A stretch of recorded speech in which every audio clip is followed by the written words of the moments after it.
I know, obviously, last night you said that you hadn't spoken to Richard Hughes or any of the ownership group last night, but have you been able to since, and if so, what those conversations been like? Has the support that you spoke about last night been reiterated to you?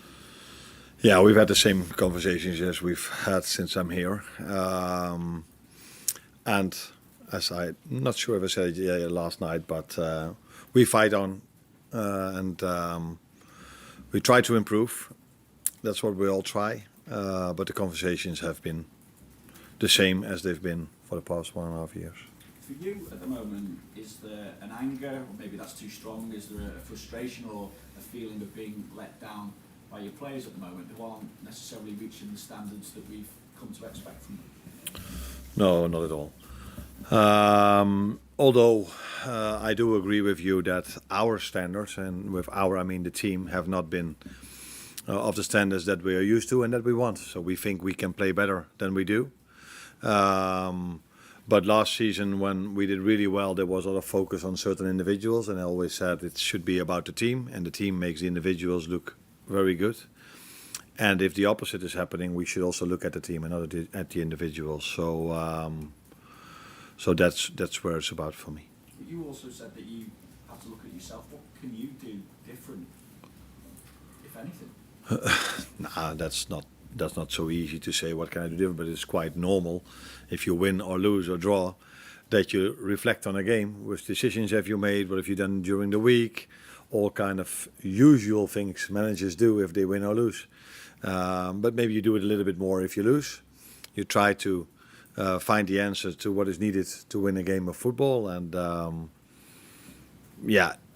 in the end, it's about doing what this club is about, is keep fighting. And no matter how difficult it is, we have to fight together. But it would also be nice if we would reward ourselves in the moments we play well, because people are very focused and correctly about the parts we don't play well, but there are definitely large parts of the games where we do play well and where we do create a lot of chances, and we tend to forget to reward ourselves in those moments, and every small mistake or small error immediately leads to us conceding a goal, and that is a very bad cocktail to have. That follows on to my final question, is how pressurised the situation is this then for you as a group, for you personally, and how inhibiting can that pressure be? No, there's a lot of pressure if you work or play at a top club, and even more so if you start losing more games than this club or this players or this manager is used to. So then there's always pressure. But there was a lot of pressure last season as well for us to win the league, and now it's a different kind of pressure because we've lost so many games. But what it does to me, I can just do the same, but I don't have to play. So maybe my job is a little bit easier if it comes to this, because I think it's hard for every player if you are in a bad run of results, if you go down immediately after 3 minutes, and then you play a good first half, and then 10 minutes after halftime again you concede. So we get knock after knock after knock, which is hard, but that's why I keep saying that, especially when that happens, we have to keep fighting, and that's what we've done so well last season, and what this club is about for so many years, and that's what we expect. The minimum what I and we expect is that we do this over 90 minutes, which is not always easy if you get knock after knock after knock. Can I just ask you about the fitness of some of your players? Yeah. Who obviously with his problem that he picked up, and how Florian and Alisson are as well? Ali trained again with the team today, so we hope and expect him to be available in the weekend. Florian will have his final day of rehab tomorrow, so if that all goes well, he could train with the team on Saturday. And the third one was Hugo. Yeah, of course today was recovery, but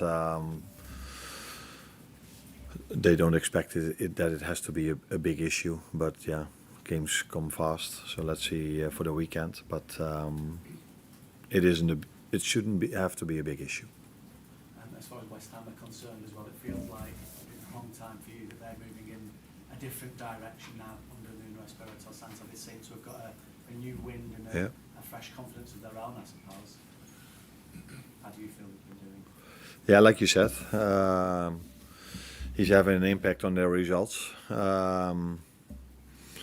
done so well everywhere he worked here in England, and did so well at Forest. Now he's doing well at West Ham again. So he's proven to be a difficult manager to play against, not only for me but for everyone, because he always has a very good game plan, and it's a tough team to beat at the moment, West Ham, which was different maybe than the beginning of the season, but we face them now, and that's why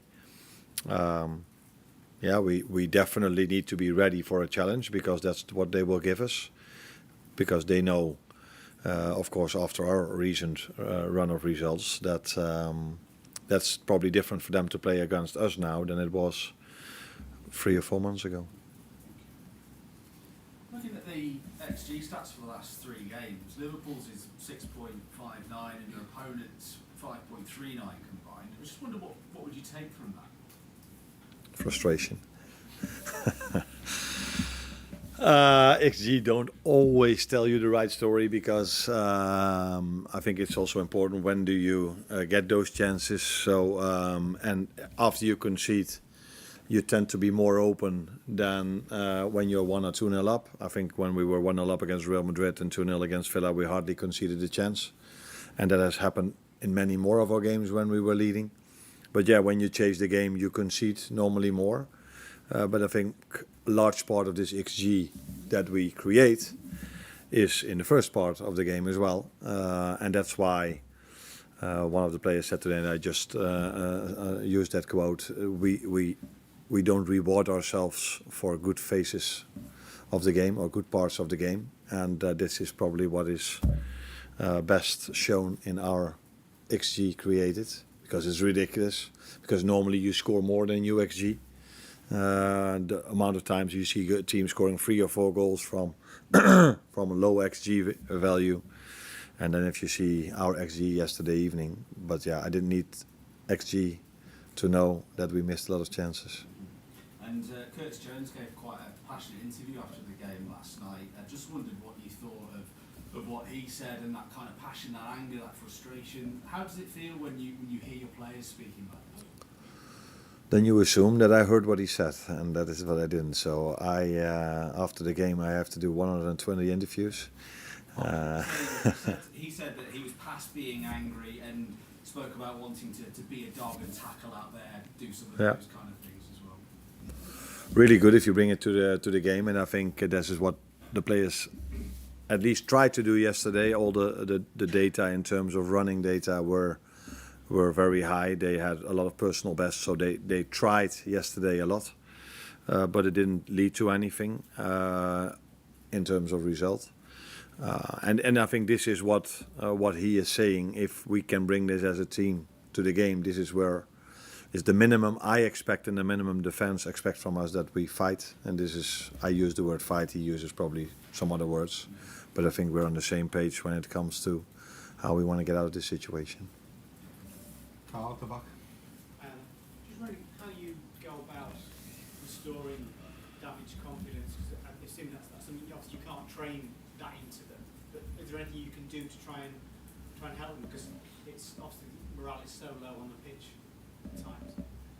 That last thing I think should be said extra at times, because I don't see it being low when we start the game. I didn't even saw it low after we conceded the 1-0 yesterday.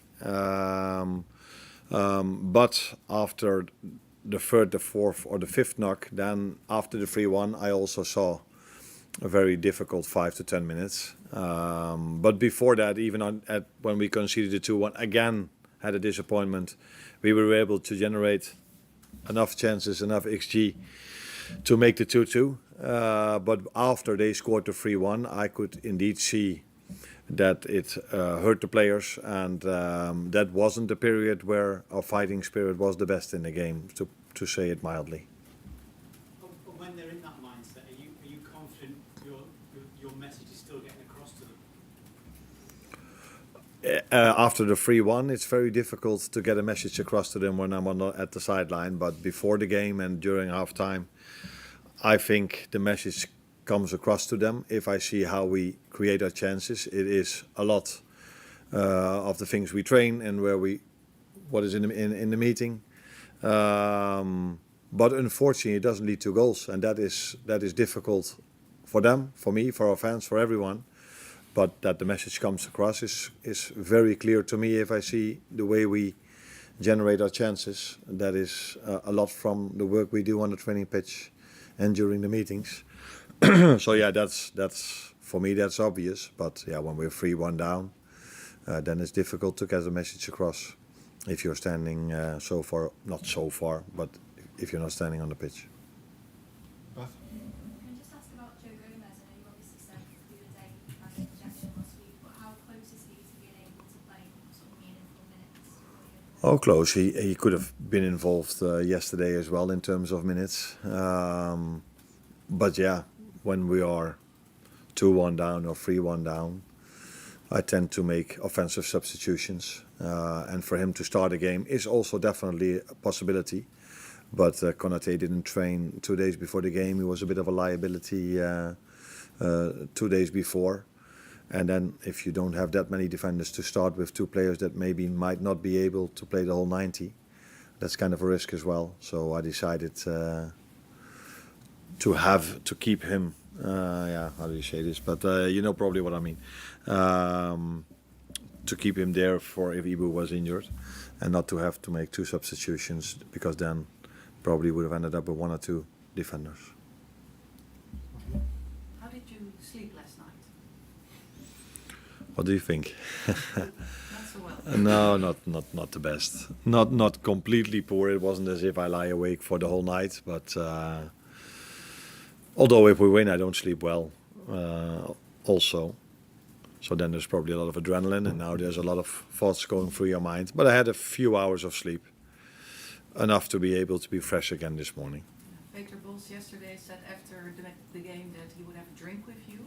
Did you have that drink? What did you talk about? No, unfortunately, I asked him to come in, but I had quite a lot of media work to do. And afterwards, when I came in, it was already a bit too late. So I will text him today to one more time congratulate him. So we didn't have time to have drinks now. Is he also someone you would talk to about having some advice for facing this challenge? Because he's been through this before. For you, it's the first time.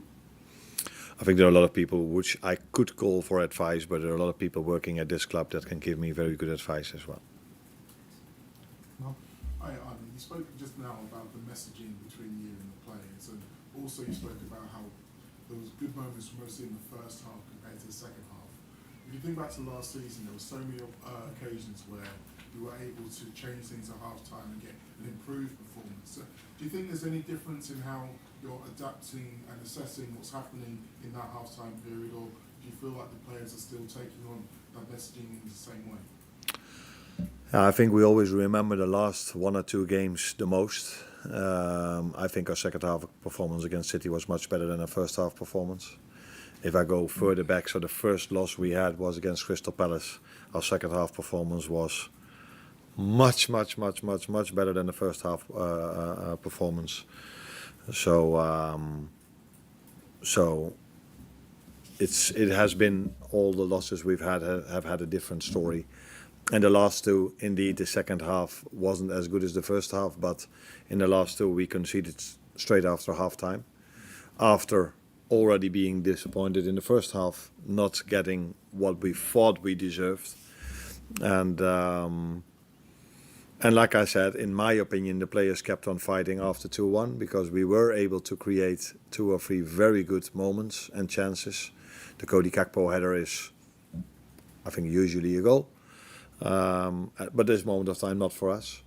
We've generated enough set pieces in that part of the game as well. But after the 3-1, again, that's the part people tend to remember, which is normal because the last part of the game. That was, of course, not of the standards and of the fighting spirit we would like to have in our team. Well, Arne, when you lose 3 successive games, you look at the team and think it maybe needs a jolt. Do you look at the players who have had less minutes, like Gomez and Chiesa, and think they might be able to deserve a run in the team now? Or have you seen enough from the players that this can change the ones who have been playing? I think you consider everything. Until now, I've decided differently. But they train with us every single day, and they can prove themselves in those moments. And yeah, it's always a balance between, if you don't change, people think you should change more. And I think there was a period of this season where we lost, and I made a few changes where people complained about the fact that I made a few changes too much. And there was never any time the same team. So of course I consider, but I cannot tell you what the end product of that consideration is for Sunday yet. Thank you. Next up. You're welcome.